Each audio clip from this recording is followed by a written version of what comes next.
Hi, WFMers out there. I'm your host, Irina, and this is WFM Unfiltered, a podcast by WFM, the place where we share the truth about workforce management. So get comfortable and listen closely. Happy Tuesday, everyone. My name is Irina, and welcome to WFM Unfiltered.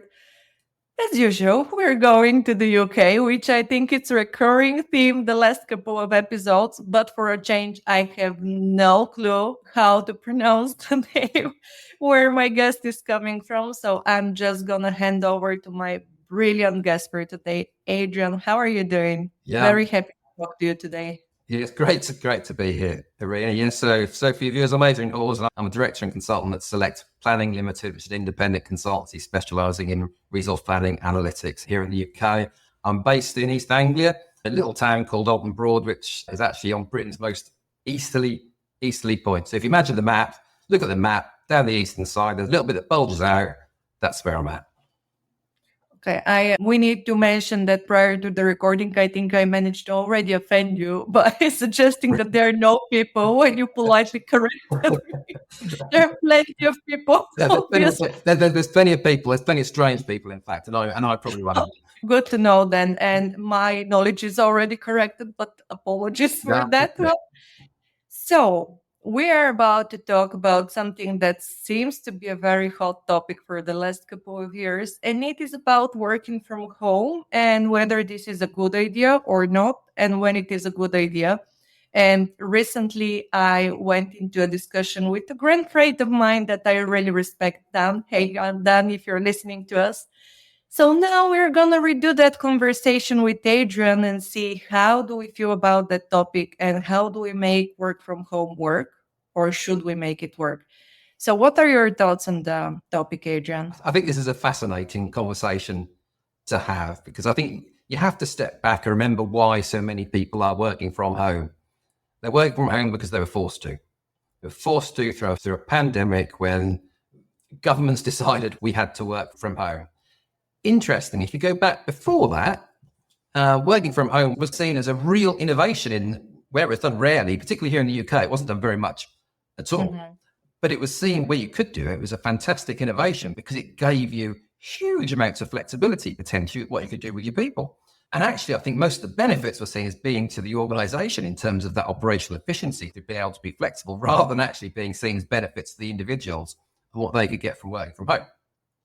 I think that debate's turned on its head. I think the pandemic has absolutely turned it on its head now. And actually, we talk about working from home as being very much around the benefits to the employee, of which clearly for a number of employees, there are large benefits.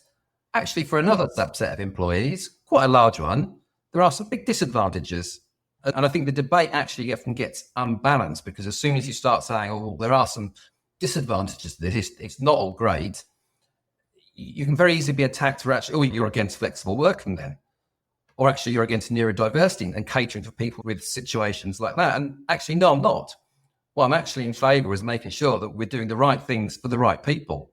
But actually just having a blanket conversation that says work from home is the best thing since sliced bread is completely false.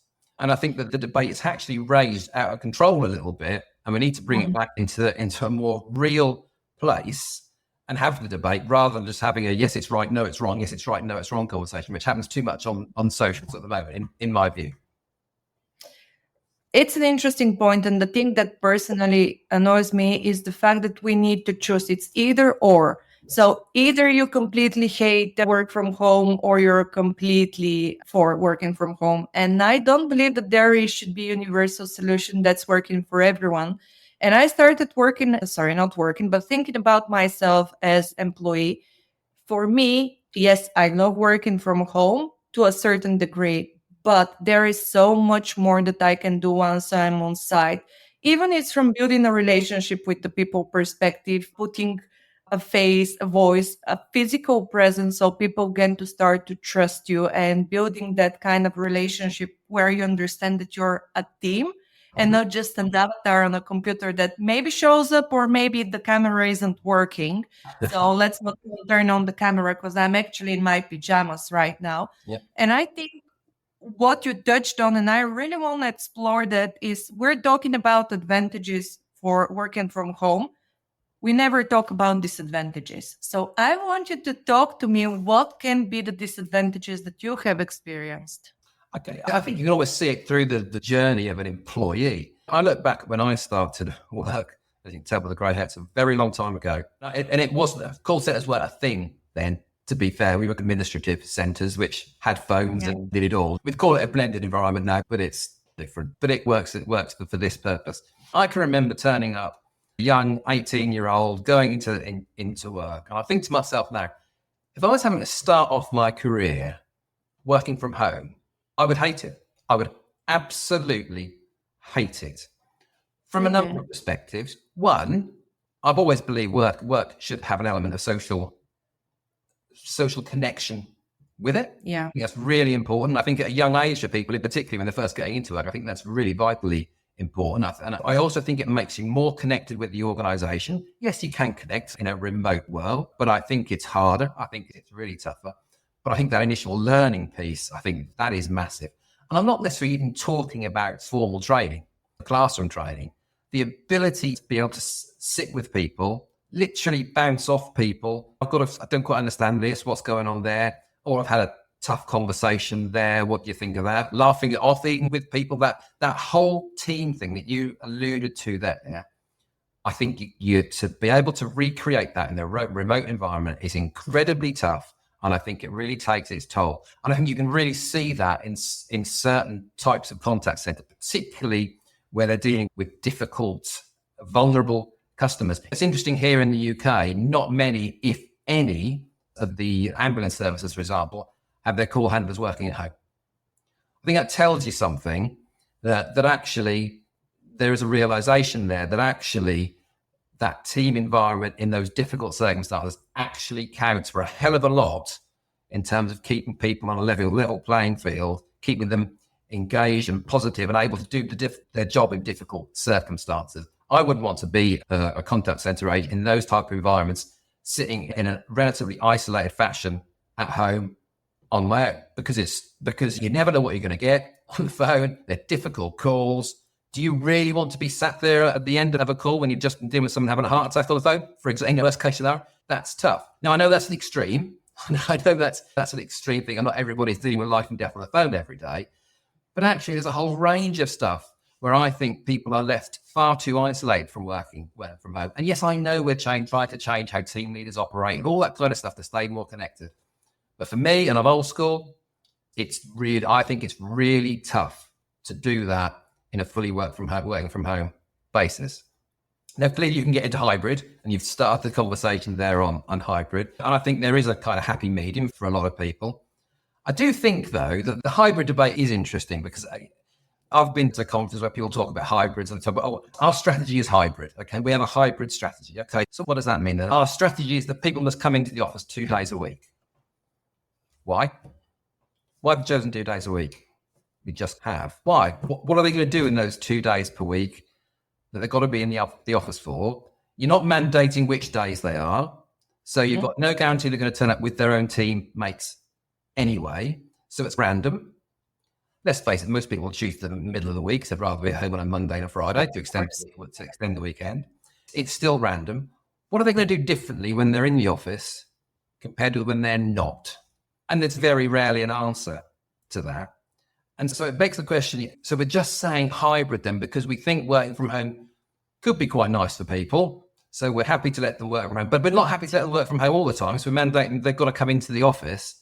What does that tell me about you as an organisation? Is it saying to me that trust them to be on their own at home all week? You think actually you need to have them in so you can have a level of control of their performance because that's how you want to manage them?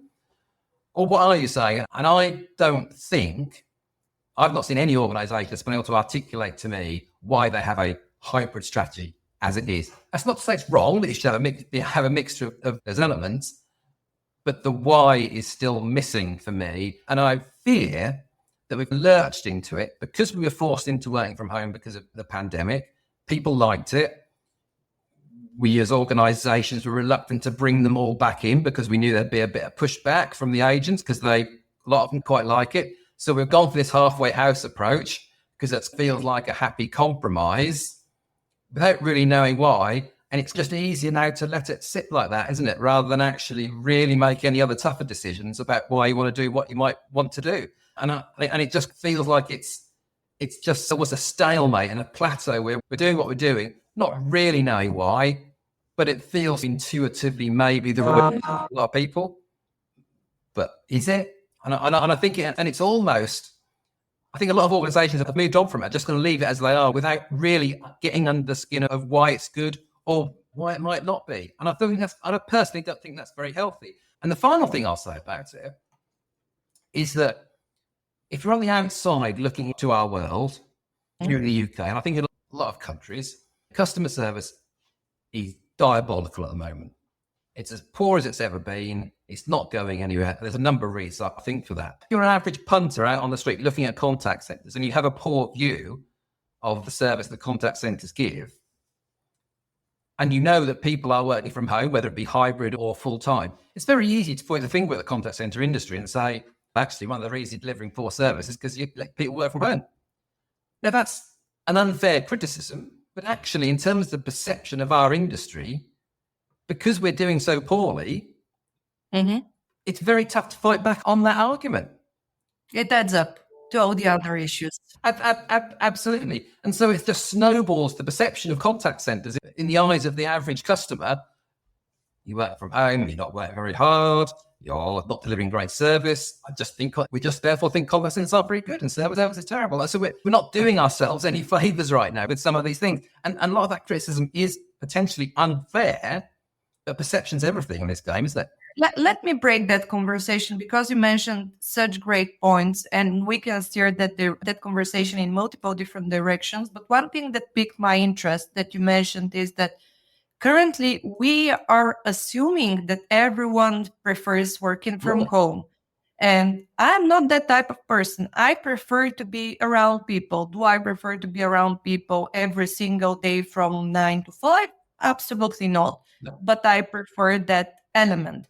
And we spoke a little bit that before the recording, especially for days which are jam-packed with meetings, I would much rather be on site where we can focus, we get the job done, rather than my internet died. I'm running late because the delivery is at the door. There is reconstruction. And those are things that are actually happening to me all the time, as to many other people, when you're in an environment that it's not controlled.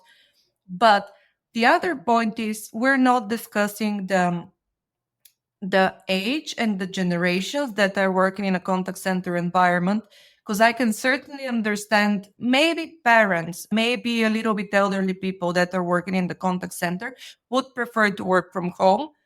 I would argue or would be a bit surprised if 18, 19, 20, 22-year-olds would opt in to be locked at their homes all the time without any social interaction.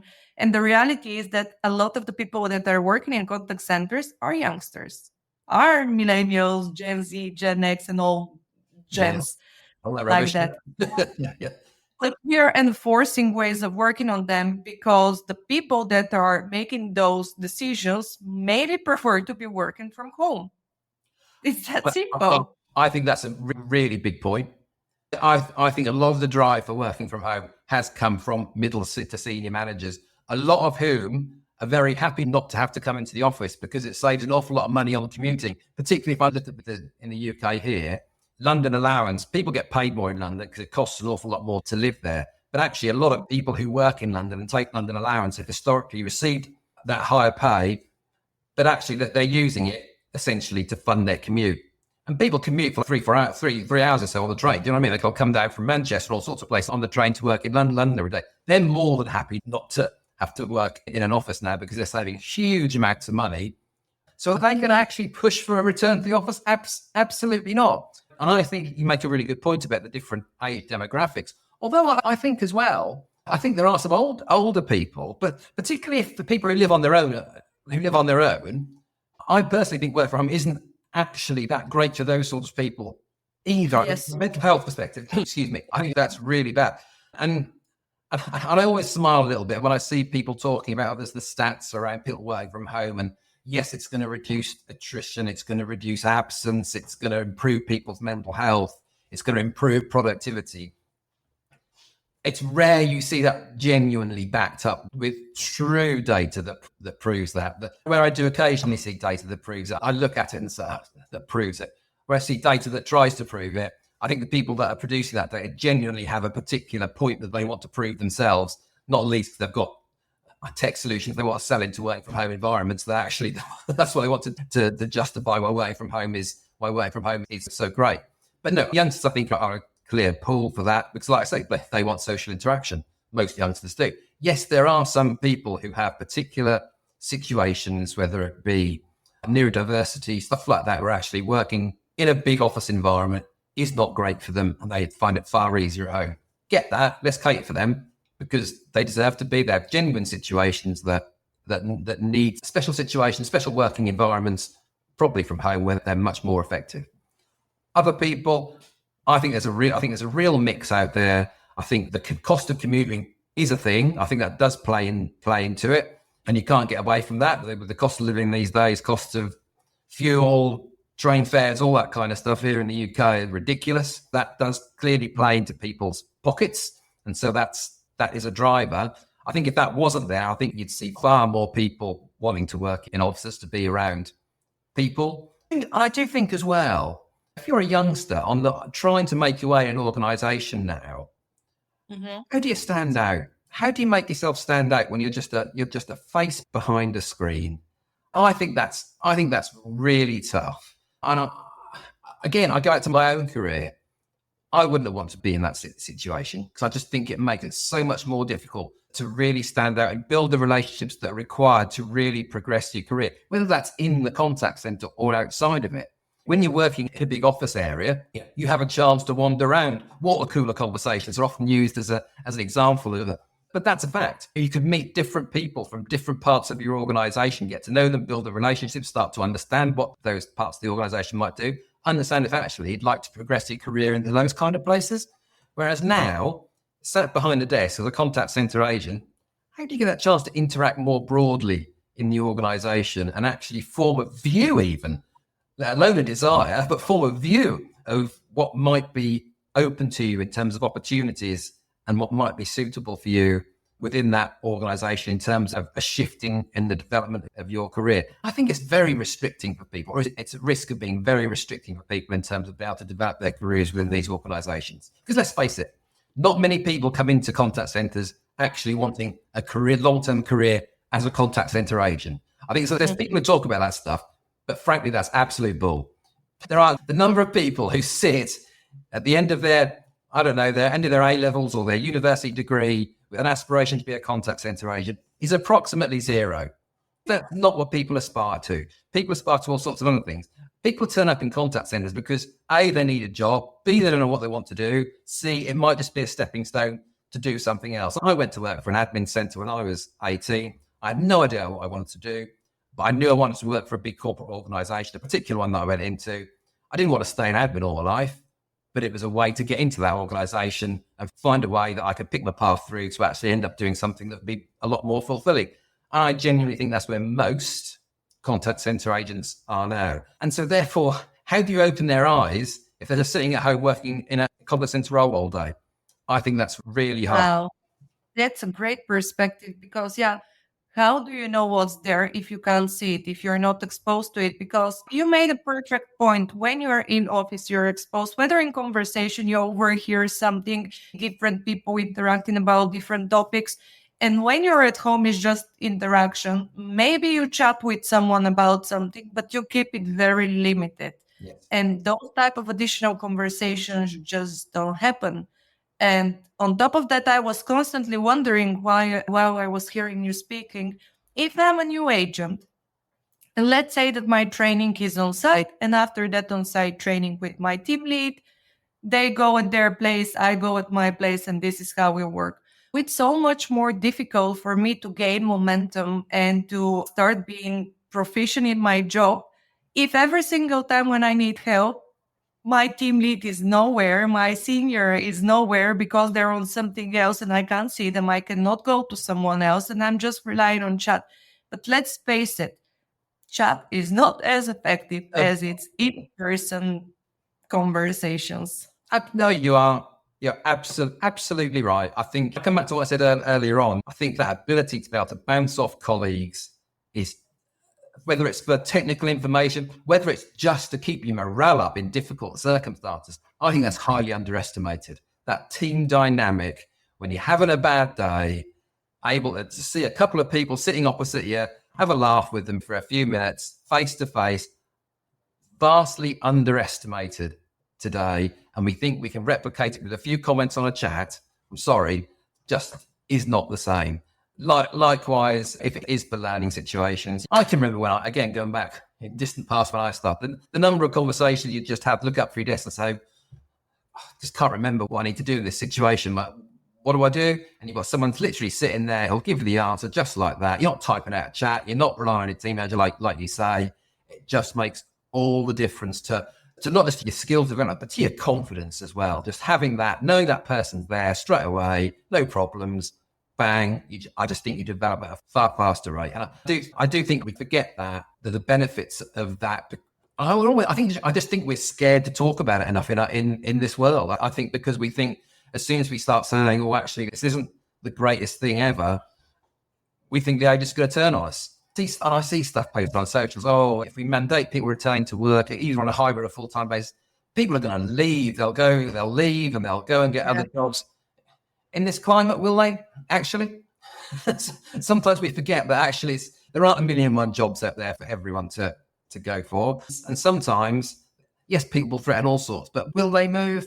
Okay, will they not be as engaged as they were before? Will they not perform if we make them come back into the office?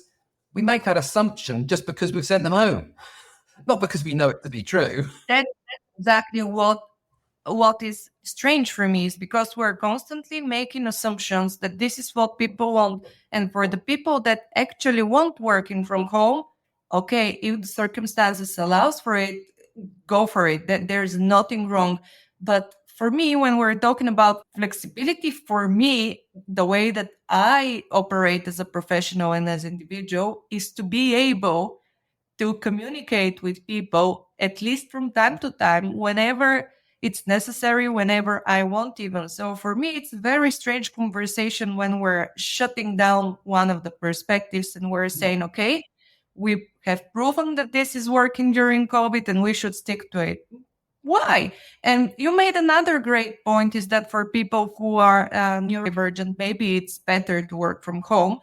For me, during the pandemic, I was alone at my place, and trust me, my mental health was going just like that, progressively day after day. And I was having such a hard time coping that I was crying to be in an office around people. So I don't think we should be assuming that either or it will be great for people. We should maybe just ask it as a part of our, company structure or policy. Would you rather be in the office? Would you rather be at home? Like, how can we make it work for everyone rather than shut either or? There's a very interesting conversation happening today in the UK. There's an announcement today on the welfare state, the benefits system within the UK, which is apparently the government's going to make some cuts in the welfare state, or announce some potential cuts in the welfare state today. And one of the things that have been building up to this, has been a lot of stuff coming out in the media. One of the things that's being talked about is the massive increase in mental health issues in the country in the last few years. Actually, what's also been happening in the last few years, we've been having people working from home a whole lot more than they ever did before. Mental health issues have gone through the roof. Is there direct correlation? I don't know.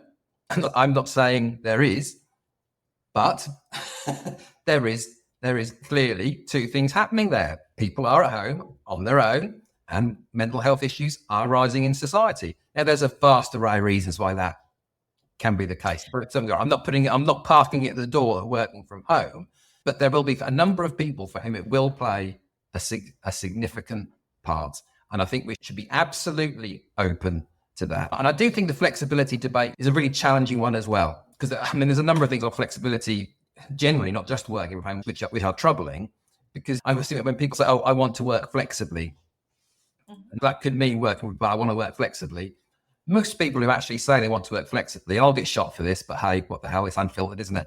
Most people who say I want to work flexibly are actually saying, I want to work inflexibly. I want my colleagues to cover the bits of the days that I'm not prepared to work. It's very rare, in my experience. I've seen people come with flexible working requests and say, actually, this is what I can do. No, most people come and say, actually, this is what I can't do, and I'm not prepared to do, I'm not able to do. Can I do it like that? And most organizations today will do everything they can to try and cater for that.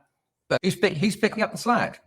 All the people who aren't on flexible working are having to work potentially more flexibly, so that all the people who want to work flexibly can do what they want to do. And I actually think sometimes we get confused what flexibility really is here, because I think and most people wouldn't like what I'm saying there, but it is the truth. Most people say, oh no, I can't do nights, I can't do weekends, I can't do early mornings, I'm taking my children to school. They are all genuine reasons, don't get me wrong. I absolutely understand why people don't want to be able to, or don't want to work at those particular times. And I've got no problem with us as organisations catering for that and working around those people, because that's how you get a diverse workforce, and it all needs to hang together. But let's not kid ourselves. Those people are saying they want to be flexible.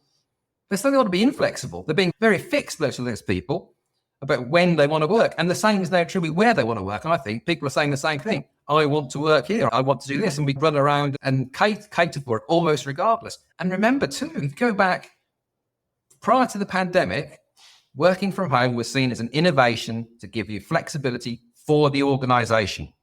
Or because you can be much more innovative with your shift patterns, whether you're into splits or strangely, you can do all sorts of stuff with shift arrangements. And I went to a number of award gatherings pre-pandemic. I remember award winners where the levels of flexibility they got from having people working from home on particular types of specialist shifts gave them good operational efficiencies, really positives for the customer in particular.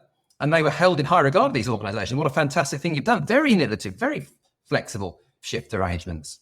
But I'd like to know, and I don't know the answer to this, but I suspect the answer is pretty near zero. How many organisations have actually changed their shift arrangements, though that people are working from home, to give them greater flexibility as an organisation? Very few, I suspect, is the answer. And it's all gone the way of the employee. Now, again, intuitively, keeping your employees engaged, good thing. But have we better control again? And I pose that as a question because each organisation will be different in terms of where it's gone. But I think we've lost sight of actually working from home, flexible working, for want of a better phrase. There just should be a quid pro quo in this for both parties here. And I think we've forgotten that actually the organisation should actually get some benefit from allowing what I think is control. We are starting to forget that it's two sides of the coins that we need to balance. And we're constantly saying, well, we want to work from home. Yeah, but we also want some work to be done because otherwise the cost, it's not going to be justifying the benefit. And the thing is that I think this is the main driver for people losing them, because they feel like if you want people to work from the office, you're basically saying we don't trust them. To be honest, it's much difficult to work from home in certain aspects. For example, every single time when I'm executing a training or implementation, I cannot tell you the difference in working from a training room with people on site and with cameras shut down and everyone getting distracted because they just received the email and they're just naturally distracted. Their focus is going down every single minute. They look around. There are certain noises. There are certain stuff interfering. And something that I'm usually doing in a day, I have to do it the whole week just because the attention span is... Yeah. And we're not talking about these things because we're scared that we're going to say we don't trust people. It's not about trust. It is happen. In that kind of uncontrolled environment, it's much easier to just be naturally distracted. Of course it is. I remember a post on the socials a little while ago. There was a debate around, should a contact centre be able to put a customer on hold if their doorbell goes because they need to collect a parcel? And somebody said, absolutely not. They should not go to the door. They should deal with the customer because that's their job. And they got an absolute pile on. And I thought, this is a nonsense. This is an absolute nonsense. If you were at work in an office, you wouldn't pop home to answer the door. Would you only ring doorbell to collect a parcel if the doorbell went? If you're in the employ of your employer at that particular time, then no, you're talking to a customer, I personally don't think it is appropriate for you to put the customer on hold and say, excuse me, I just need to collect a parcel at the door. Yeah, no, I'm sorry. Again, I'm old school. For me, that's entirely wrong. But for me, when I'm in the employment of my employer, whether that's me as a consultant now or before when I worked at a large corporate, we're not working. That's what I'm doing. I'm not being distracted by the doorbell. I'm not being distracted by having the TV on in the corner, all those kind of things that potentially people can do if they are less than honest about things. I am here to work. I think that we're letting ourselves get run away with some of these things that people are talking about now in terms of giving employees everything. Ultimately, we have commercial businesses to run here, commercial businesses which have to deliver stakeholder value, to deliver profit, to be able to retain that business as an ongoing concern. We can't turn everything over to the employees. And you get a load of these people who say, oh, but actually engaged, positive people will drive that business. Yeah, okay. I buy that to a degree, but you're still a commercial venture and you still have to deliver benefit for your customer. You still have to deliver profit for your shareholders. And if you don't do that, you can't be nice to your people. You won't have any because you won't have a business. So there has to be a balance. You have to balance all those things. And I really fear that we are losing sight of what that balance is. And I think, as I said earlier, I can't remember if it was before we went on air, but because the perception of customer service is so poor at the moment, all these charges can be thrown at us because the customers think we're rubbish. That's the truth of it. And so all these things we're doing, letting the employees do whenever they want, letting them work from where they want, all this kind of stuff, they'll throw those as criticism at us because our service offering is so poor. If service was great, well, it wouldn't matter, would it? Because service is great. And if we're all making money, then everyone's happy. You can do what you want to do with your people. But actually, in the environment we're in today, we can't change the dial on customers. We haven't been able to change the dial positively on customer service here in the UK for years. And in essence, it's getting worse. And everything we're doing just seems to make a negative difference to it. So actually, are they the right things to be doing? I'll leave you to answer that because I think it's pretty obvious that they can't be. Something has to fundamentally change to shift the dial on customer service. Now, I'm not saying that's specifically working from home or not, but we have to start looking at things a bit more commercially, a bit more savvy to actually start changing the dial on what we're delivering for customers. This is a great way to wrap this conversation. That I join you in this one. I feel the problem right now is that we're thinking too much as employees and too little as customers. And we're all customers. I know myself how annoyed I am when I go somewhere and I see people chatting and looking at their Facebook messengers, and I'm sat there as a customer waiting for them to finish their chat while they're supposed to be working. Yeah. And actually, I will thank you, Adrian, for this conversation. It was a brilliant, different perspective that I think both of us will get shot down because... Why not? But I am going to reach out to my friend Dan, and I want to do that on a webinar because I think these are important topics that we need to bring forward. And we're definitely not saying that either or is wrong. Absolutely I think not. that it's pretty much depending on a bunch of different factors, but I really want to further that conversation. So please tell me you'll join me because I really like that. Yeah, happy to do that. I don't mind being shot down. We're here to be, we're snipers. I'm a sniper's dream. I don't mind. Perfect. Thank you so much for this conversation and chat soon. Great stuff. Thanks very much. Thanks for joining us today. I'm your host, Irina Mateva, founder of Right WFM, where we believe that every business and its people are unique and deserve the right solution to their challenges. If you need support with workforce management, we're just a message away. Get in touch at irina@rightwfm.com or info@rightwfm.com. If you like the content and would like to support the show, please subscribe to WFM Unfiltered on your favorite podcast platform, leave a review, and follow me on LinkedIn. You can also show some love to our great sponsors. For more information about them, check out the episode notes. This is your place for real WFM. So to suggest guests or topics, get in touch at irina@rightwfm.com. See ya!